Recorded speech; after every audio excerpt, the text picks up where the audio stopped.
Okay, super. Well, thank you very much for the introduction and thanks for the opportunity to speak here today. What I thought I would do is I'll tell you a couple stories that blend into each other about how we've begun to look in depth at the humoral immune response in SARS-CoV-2 infection in humans. And it's really inspired by a conversation I actually had with Stanley not so long ago in Shanghai. So it's really a pleasure to speak after him. So, so I just want to start off also by just, making a little disclosure that I like to work with all vaccine companies. So we don't have a favorite, but happy to talk about what we're learning from vaccines as well. But really where the story begins for this presentation is really with this very simple question that we asked ourselves at the start of the pandemic. And that was whether or not we could define any form of natural protective humoral immune signatures or responses in individuals who were infected that could potentially help us think through the development of better diagnostics, potentially to help inspire vaccine evaluation, or even to help us think through how we can design more effective monoclonal therapeutics. And so what I'm going to show you today is really how we begin to look at this humoral immune response that evolves in naturally infected individuals and begin to understand what it is that makes some responses potentially more protective than others. So in the vaccine development space, we really have a particular dogma that we believe that if a vaccine can induce a B cell to make antibodies that could bind to our pathogen, here I'm using a virus here in the green as an example, if the antibodies can bind in just the right place, in just the right way, then these antibodies can confer protection by simply blocking infection through a process we call neutralization. And for many clinically approved vaccines, this activity of antibodies is really key to the protection that we see in vivo. But over the last 20 years or so, what we've learned from work from Jeff Ravitch and Stanley Plotkin and many others is that antibodies do much, much more than simply block and prevent infection. And instead, what antibodies do is these antibodies not only bind to the pathogen, but they can also bind to the first infected cells that I've depicted here in the red. And once the pathogen infects these cells, they begin to express antigens depicted here as little tiny diamonds on the surface of these infected cells. So when pathogen-specific antibodies recognize that these cells are infected, they bind to the surface. These antibodies can now act as molecular beacons that can now draw in innate immune cells to essentially recognize that these cells are infected. And more importantly, once these cells are now attached through this antibody to the surface of this infected cell, these antibodies can confer very specific instructions on how those innate immune cells should destroy anything to which those antibodies are bound. And antibodies can trigger many, many different functions, including secretion of cytokines, the induction of phagocytosis, NK cytotoxicity. They can drive degranulation. They can lead to complement activation. They can even lead to more effective antigen uptake in antigen-presenting cells that can then drive highly effective T-cell immune responses. So we were fascinated by all these additional functions of antibodies and began to think about how we could build tools to interrogate all these different potential functions of antibodies so we can begin to truly understand the mechanisms by which antibodies might confer protection against infection or disease across different forms of infections. So to begin to really understand this holistic humoral immune response, to begin to really understand what makes some individuals potentially harbor immunity that can control a pathogen, whereas others cannot, we began to develop this tool we call system serology. Now, system serology is essentially a platform of multiple parallelized assays that essentially interrogate the quality of antibodies that exist in a given individual's plasma or serum. So we can collect blood from vaccinated or infected individuals, and we take the antibodies from this blood and we begin to ask what flavors of biophysical profiles of antibodies exist in these individuals in the top versus what functional characteristics are harbored in these individuals. And by capturing lots and lots of data, we can then apply machine learning tools to begin to understand what makes some people special and to use that information about what makes one group of individuals' antibodies different from another. we begin to use that information to develop mechanistic hypotheses that help us understand how antibodies might confer protection following infection. So on a biophysical level, when we capture these antibodies, we ask whether or not the antigen-specific antibodies or pathogen-specific antibodies come in different biophysical flavors. So what isotypes and subclasses of antibodies are elicited in a given individual. And we can look at up to 500 different antigens or epitopes or variants of a particular antigen in a single reaction. We can also ask whether the pathogen-specific antibodies bind to different forms of innate immune receptors, specifically Fc receptors that are involved in triggering innate immune function. We ask if the affinity of these interactions differ across individuals with different clinical outcomes. We can also capture the antigen-specific antibodies and ask if they are glycosylated in different ways, because we know that these post-translational modifications on the back end of antibodies are critical for driving different levels of binding to different innate immune receptors.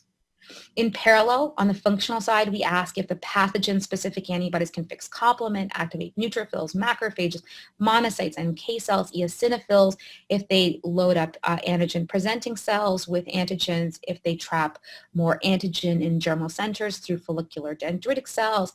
We ask if they activate adaptive immune cells, if they bind and activate epithelial or endothelial cells, if they drive cell death, and we can even ask if these antibodies enhance uptake of viruses. Now we capture in total anywhere from 100 to 10,000 data points per plasma sample, and we use tools that have been developed in the transcriptomics or host genomics community to begin to look at this very rich data set to begin to understand if there are patterns in some individuals, you see here on the top, that have stronger responses depicted in red, so they're hot, versus individuals who have colder responses with more blue in their profiles. We begin to use these tools to really begin to understand what makes some individuals' antibody profile special, again, to advance our understanding of what flavors of antibodies might be most relevant for protection following infection. So what I'm going to tell you about today is the application of this tool, this antibody omic tool, to studying SARS-CoV-2 infection.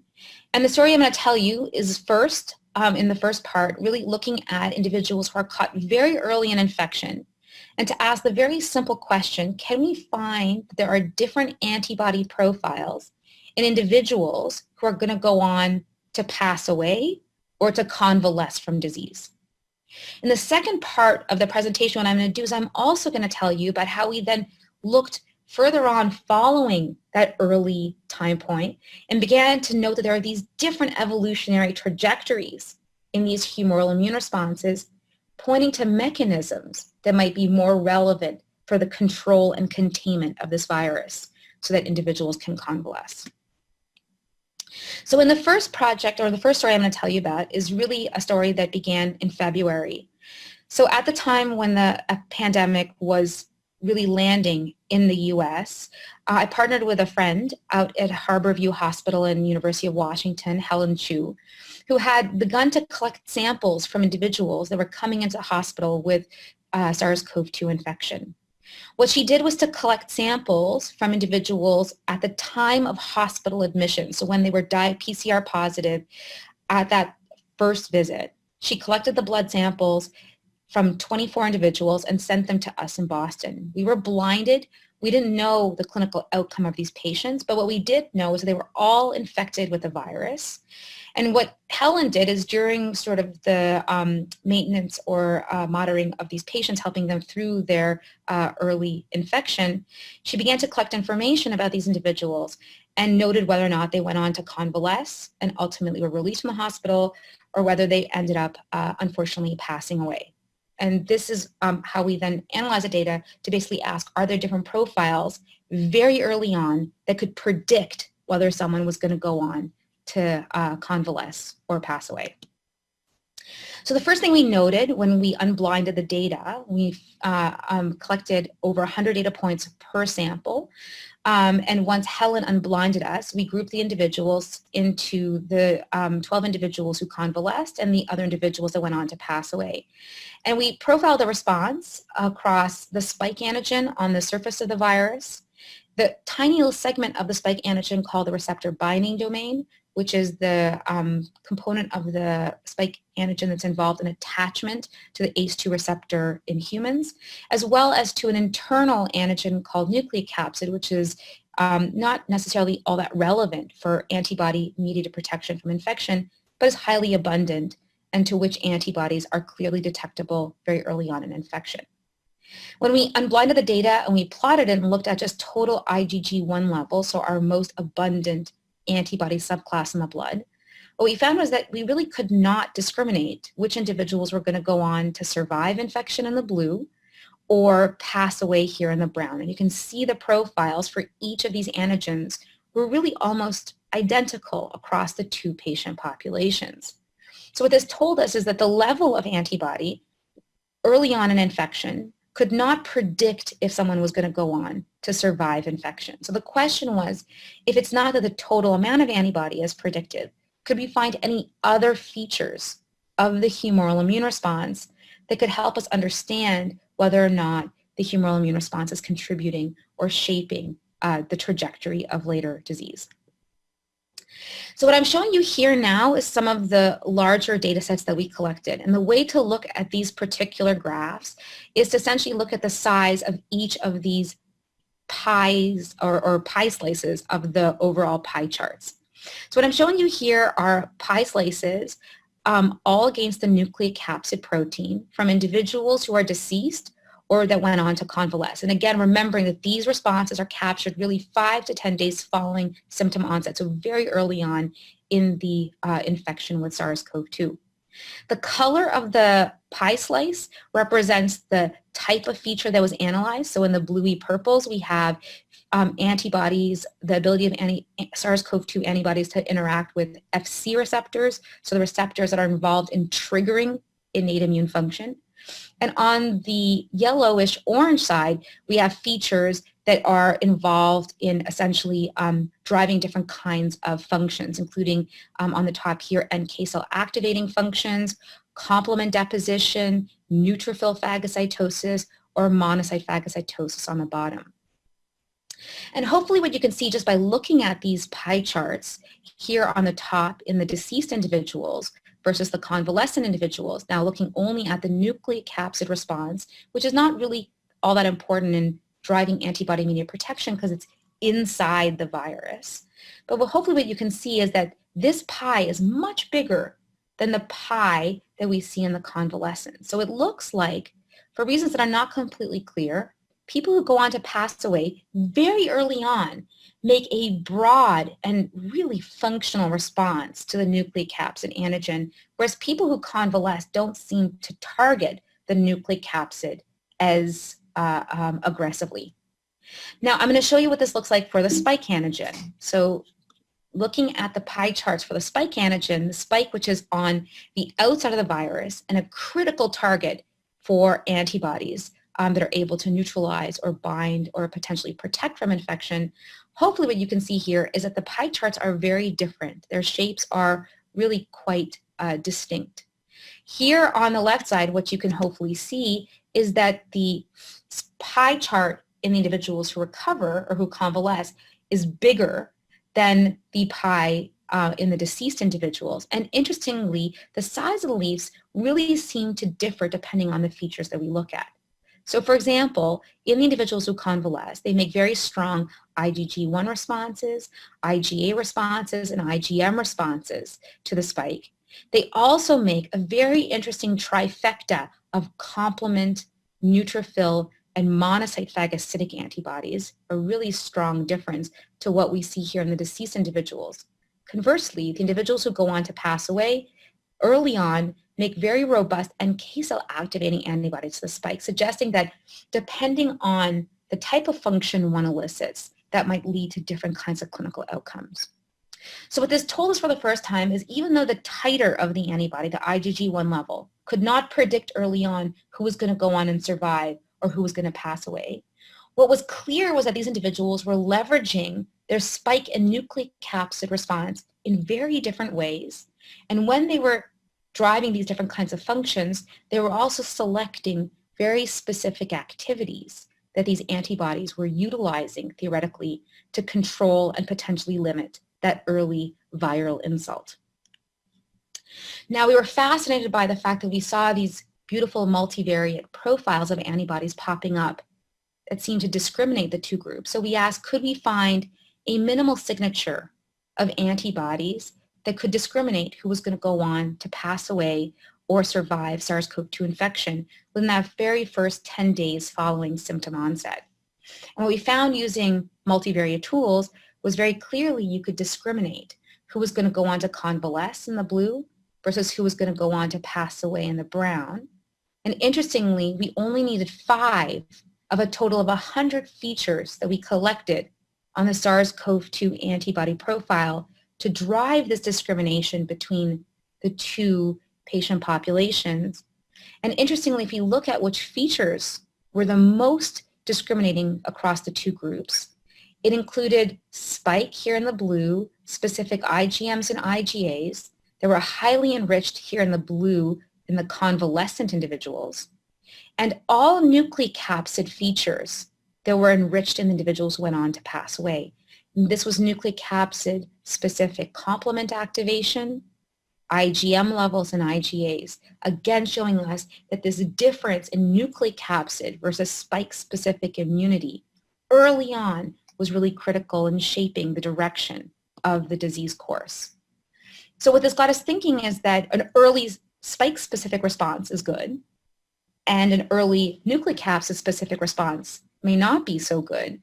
And that raised the question of whether or not this spike to nucleocapsid ratio is really true only for this one cohort or might be conserved across multiple cohorts, really giving us some insights into how we can potentially identify patients who are in the greatest need of specific clinical care or supportive care. So we looked at these spike to nucleocapsid humoral antibody profile ratios. So asking the question, do individuals really make more spike to nucleocapsid responses in convalescence versus deceased?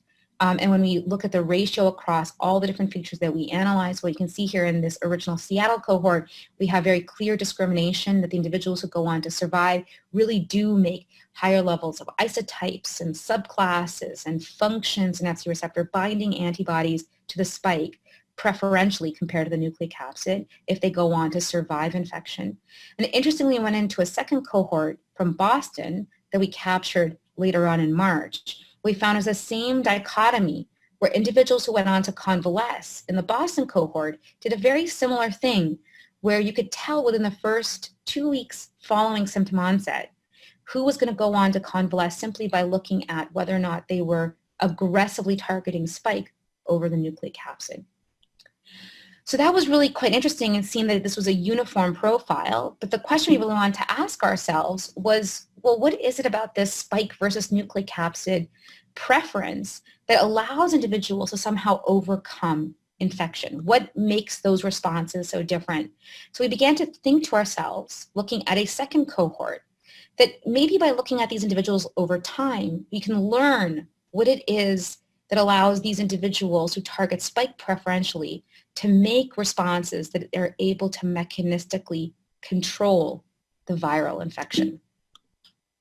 So the first thing we did is we began to look over time. So we're looking days following symptom onset, about 3 weeks following symptom onset. We began to look at a group of individuals who were admitted to the ICU, here in the yellow, who survived, versus a group of individuals who were admitted to the ICU but unfortunately passed away.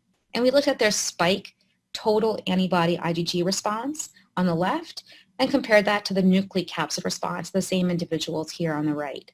And hopefully what you can see from this figure is exactly like I had shown you on the last slide with the ratio, is the individuals who survive make a very early predominant spike-specific response, and their nucleocapsid response is quite small. But what's interesting is that the individuals who go on to pass away don't necessarily have a complete reversal of spike to nucleocapsid immunity. They have the same level of nucleocapsid targeting. The difference with these individuals very early on is they don't seem to leverage their spike response as effectively. So it's really early on that there's a shift in the curves that somehow gives these individuals a little bit of an edge. And the question was, could we look at this a little bit more deeply to understand really what it was that made this edge special so we can help to advance more effective vaccines, diagnostics, and therapeutics to fight this disease. So the cohort that we analyzed, I'm just going to describe very quickly, is a group of 85 hospitalized individuals that did not need ICU care. So these we'll call moderate infection. The group in the yellow who were admitted to the ICU, they were severely infected or had severe disease but did not pass away. They survived and eventually convalesced. And 33 individuals who were admitted to the ICU but unfortunately did not survive the infection. And we followed these individuals for a total of 40 days. So I'm going to just give you first an idea of how different their evolving humoral immune response look like. So what I'm showing you over here now, I'm going to show you multiple busy graphs. So just bear with me. But what we're going to look at is the early antibody response broken down by isotypes. First looking at the first week following symptoms, the second week following symptom onset, and then the third week following symptom onset. And what we're looking at here in the violins is the distribution in each of these populations. So if we look at the blue, these are the moderate individuals who have moderate disease severity. The yellow are severely infected individuals that ultimately convalesce, and then the burgundies are individuals who go on and unfortunately pass away. And hopefully what you can see with the IgM response is that the distributions are relatively similar for all three populations. So really no differences in the IgM titers very early on and over the first weeks of infection across the three different populations. We looked at the same type of responses, and this is all to the spike antigen, by the way. So we looked at the same type of response now for IgAs, looking at both IgA subclasses, IgA1 and IgA2. And what hopefully you can see here is very early on, the responses are very similar for these two IgA subclasses, maybe a little bit more IgA1 in the individuals who had more severe disease that ultimately survived the infection. By the second week of infection, the individuals who were severe that either survived or did not survive had almost equivalent IgA levels, and by the third week they had the same levels of IgAs as well. So there was really no difference in the IgA and IgM response across individuals who were severely infected who either survived or did not survive CoV-2 infection. Now what was very different was when we looked at the IgG response. So I'm going to just show you here the IgG1 response, which is our workhorse, most abundant antibody in the blood. And hopefully what you can see here is by the first week of infection, as I showed you on the last graph, there were far more abundant IgG1 antibodies in individuals who were who had severe disease, who ultimately survived infection compared to both individuals who had moderate disease as well as individuals with severe infection who ultimately passed away. And these differences really were perpetuated over the course of the first weeks of infection, where the moderately infected individuals caught up to the individuals who ultimately survived, but the individuals who ultimately passed away never really caught up and had this slow incline of IgG's class switching, our workhorse, most aggressive IgG antibody in the blood. This was not true for just IgG1s, but if we look at one of our most functional IgG subclasses, IgG3, the exact same profile showed up, where you can see here in the yellow, these individuals increase their IgG3 responses very rapidly, very similar levels in the moderately infected individuals who survive as well by the third week of infection. But again, the individuals who ultimately pass away really have this slow increase, and they never make it to the same levels as what we had seen in the individuals who ultimately survived the SARS-CoV-2 infection. So IgMs and IgAs did not discriminate over the first weeks of infection.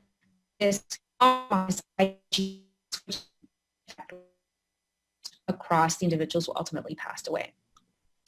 This was not just true of the overall levels of these antibodies, but if we looked at the ability of these antibodies to interact with Fc receptors that are critical for driving innate immune function, so the ability to recruit complement and NK cells and phagocytosis. For all of these receptors that I've highlighted down here, what hopefully you can see is that these individuals who survive always make higher levels of these Fc receptor binding antibodies by the second week compared to individuals who have moderate infection or who ultimately pass away. And so what we saw is over time, there was this delay in these severely infected individuals to make antibodies that were able to essentially harness their innate immune effector function within their innate immune system. We can see that even more profoundly here when you look at actual antibody effector functions, looking at monocyte phagocytosis, neutrophil activation, complement deposition, or NK activation, where we could see that by the second week following symptom onset, these individuals who survived infection have much more aggressive innate immune function here in the yellow violins compared to the Burgundy individuals who do not seem to elicit these responses, really showing us that really at that 2-week time point following symptom onset, these individuals just fail to really ramp up their innate immune effector function as aggressively as individuals who are admitted to the ICU who unfortunately, that do survive compared to those who do not survive. Interestingly, we also looked at neutralizing antibody activity, a function that we know is critical for preventing infection through vaccination from recent non-human primate studies. And interestingly, in these individuals, we saw really no difference in neutralizing activity across the group at the first week of infection, and equivalent levels of neutralizing activity by the second week across both severely infected patient populations compared to the moderately infected individual, and no difference in neutralizing activity by the third week of infection across the three groups, really suggesting that neutralization may not be the critical discriminator across the group, but that these differences in innate immune function may really be what differs across these antibody subpopulations across these clinical, different clinical phenotypes. Now, I just showed you the data, really looking at this as a, week 1, week 2, week 3, and what we began to think about a little bit more deeply is the fact that these are actually trajectories. This is a continuous moment over time that we're studying these individuals. We began to look at this data as curves. And just to give an idea of how different these curves are, what I'm showing you here is just for a few of the features that I mentioned before, different isotypes, some Fc receptor binding, and for example, monocyte phagocytosis over here. What we saw was these very different trajectories of the humoral immune responses across the different groups, where we could see a delay in the moderates that then peaked and kept increasing.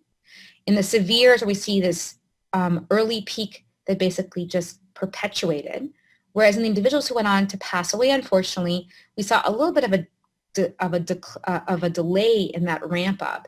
And then for almost every feature that we looked at, there was a severe decline over time. And so what this really pointed to us was that there was this really interesting shape of the curves that was in some way critical for helping us understand what it was that differed across these three different populations. And so we began to think of trajectories and to think about how we can compare trajectories of these humoral immune features over time in these patients to begin to understand what might be most relevant or important for protection from infection. So we developed a metric that could essentially allow us to look at the shape of the curve as well as the area under the curve. And we created this metric for each of the features that we analyzed. So for over 100 features that we collected from each of these individuals' plasma samples over time. And using these curves, we began to ask, well, what curves or what trajectories differed most across specifically the individuals who passed away versus those who survived severe infection.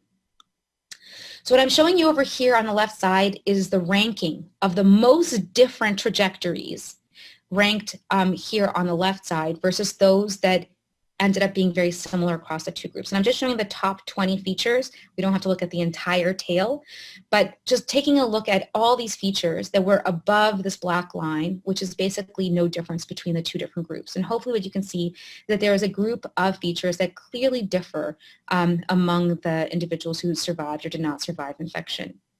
The color of the bars represents, interestingly, the antigen specificity of that feature, and I'll go into that in just a minute.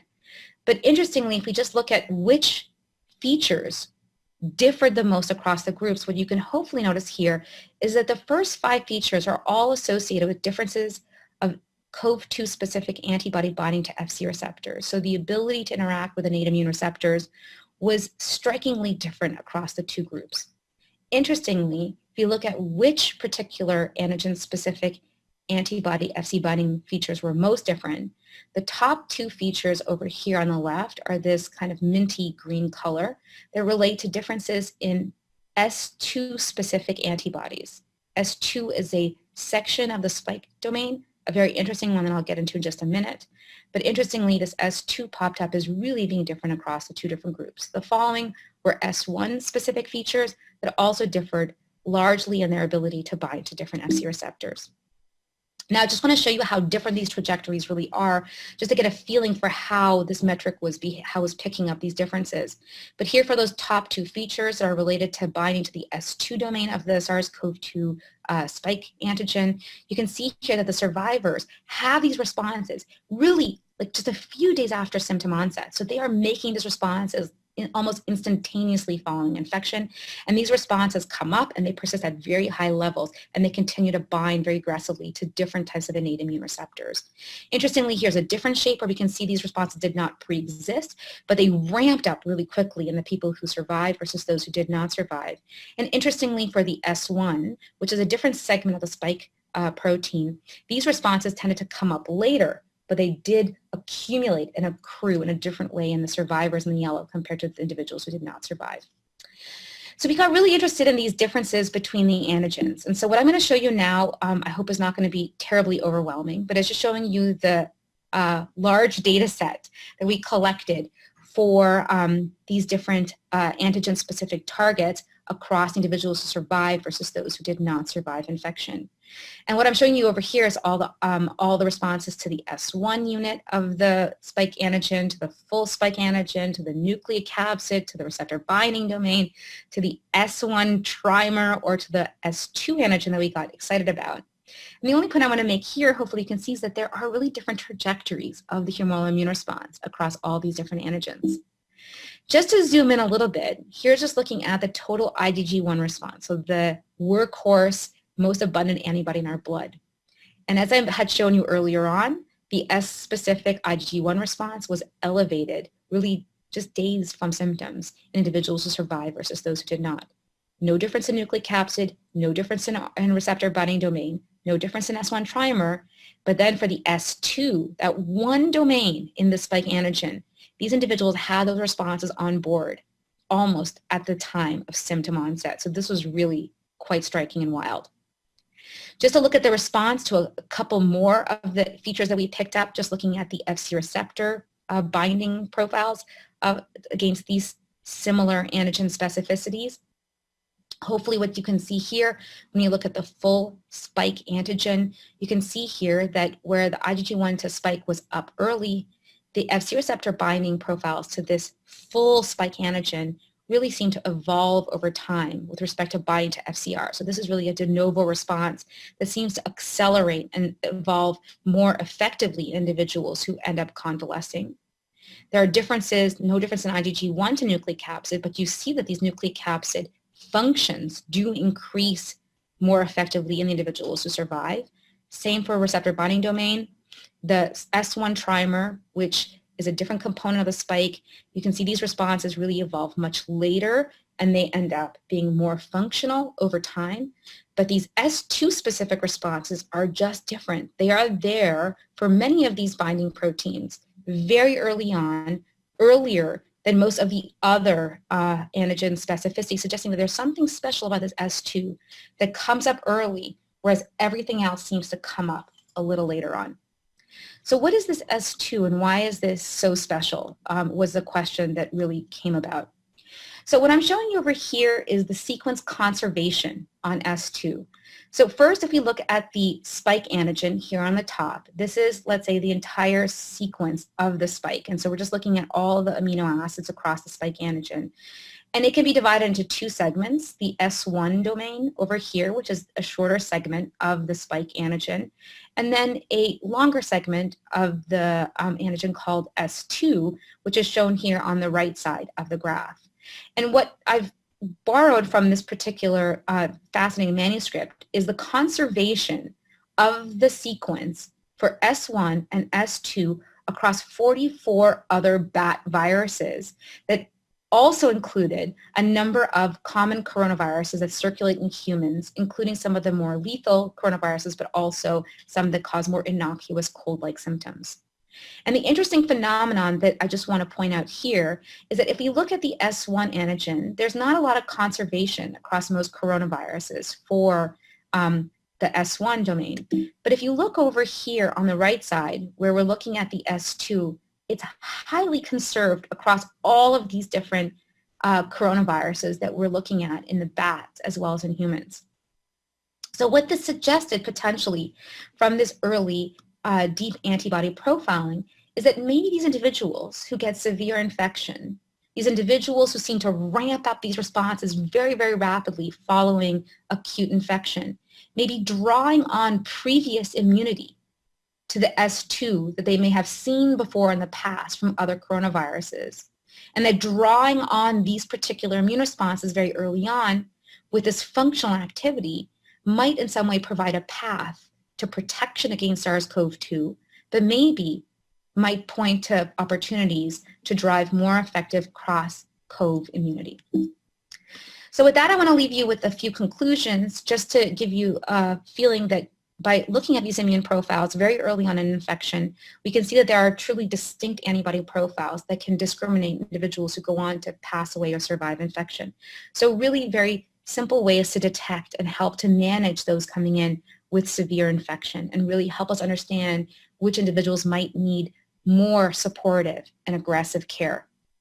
But looking at these responses longitudinally, what we begin to understand is that differences in Ig and IgM do not predict clinical outcome. They really evolve similarly across all different patient populations. But there's a rapid and potent IgG class switching that occurs in individuals who ultimately survive infection. We don't see any evidence in natural infection of antibodies causing an enhancement of disease. The severely infected individuals who end up passing away never have more of any specific type of antibody profile. But what we do see is that an early S2 specific response that may be coming from some cross-reactive immunity in those individuals to other coronaviruses may confer some survival advantage in individuals who end up with severe infection. So with that, I just want to thank the people who did all this work. This work was done by an incredibly talented group of graduate students who worked tirelessly throughout the early pandemic here in Boston, assisted by two phenomenal computational biologists. I also want to thank our collaborators, Helen Chu out in Seattle at Harborview, who really led the way and the charge in collecting these incredible samples with her team. I want to thank the folks who gave us antigens very early on in the pandemic, who really made all of the science possible here at Harvard, Aaron Schmidt and Bing Chen. I want to thank folks at Seromics that helped us crank out these assays at a time when labs were shut down, clinical collaborators here in Boston who helped us get samples for longitudinal sampling at Ryan and Rochelle Charles, as well as all of our funders. And I thank you for your attention. Thank you, Galit, for a fascinating talk. We have a lot of questions and we'll try to go through a few of them. The first one is, what patient characteristics such as age, comorbidities, gender, ethnicity did you look at in your S versus N studies of this ratio as a predictive biomarker of outcomes? Are there meaningful correlates? Yeah, so I think I have this data, anticipating someone was going to ask this. So thank you for that rigged question, I hope, in the audience. So we did look at a number of different features. I'm not going to show it to you for the S to N ratio study. I'm going to show it to you for the longitudinal because it's more samples, but the profiles are the same. If we compare by age, and so I'm just showing you here a distribution of the entire antibody profile. So imagine this is all variation in the antibodies that we profiled. What we did here is colored all the dots based on how old somebody was, starting at the age of 30 all the way through to over 90 years old. And there was really a very, kind of equal distribution of ages across the antibody profile. So it doesn't look like it's age only driving these differences in antibody profiles in this data set, although there might be some waiting over here. And as we go into larger and larger and larger data sets, we're starting to find very interesting age effects that do seem to change antibody profiles. But in these cohorts, we didn't see a dramatic age effect. We also looked at male versus females and saw very similar distributions in antibody profiles across the two groups, although we are looking a little bit more deeply at antibody profiles across the genders with Akiko Iwasaki now at Yale. We also looked at how different drugs that were administered during the pandemic affected antibody profiles, and here I can show there's not really much difference.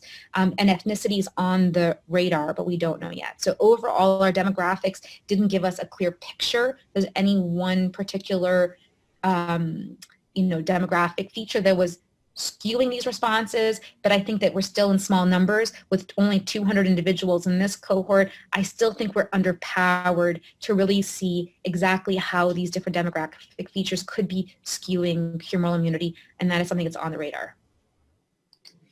Okay, thank you.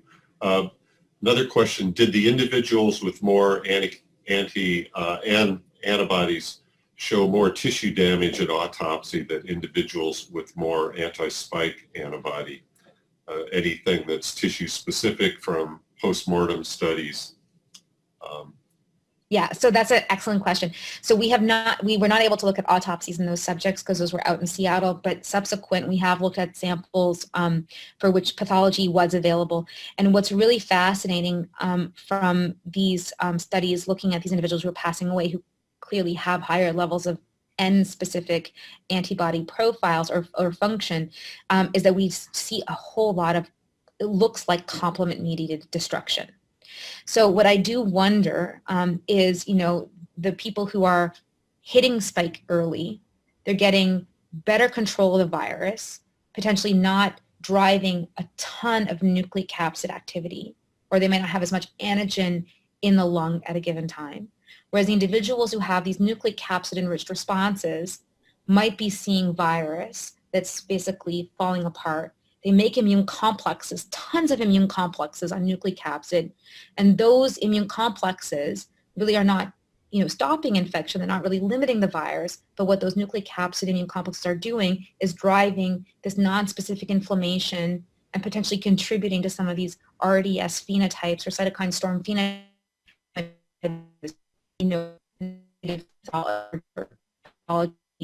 so that's we are trying to look at this a little bit more in animal models, mainly in hamsters now, to try to understand how this is working, because we can't really compare the spike dominant individuals at autopsy in humans. So we're trying to use animal models to understand that, but that is a really spot on question. Yeah, that's a great question.